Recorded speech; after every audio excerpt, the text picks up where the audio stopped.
In this video, I'm going to show you how you can delete your project in Supabase. As you can see, I'm on my project dashboard. To delete a project, click on the arrow next to your project name at the top. This will show all of your existing projects.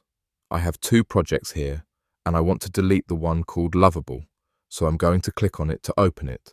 Once the project opens, go to the left side and click on Project Settings. Scroll all the way down to the bottom and you'll see the Delete Project button. Click on it.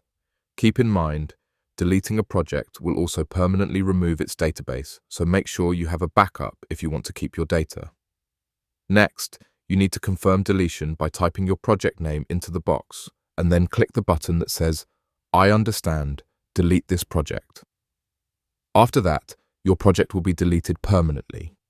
As you can see, my project has now been removed. That's how you can delete your project in Supabase. If you found this helpful, consider subscribing for more tutorials.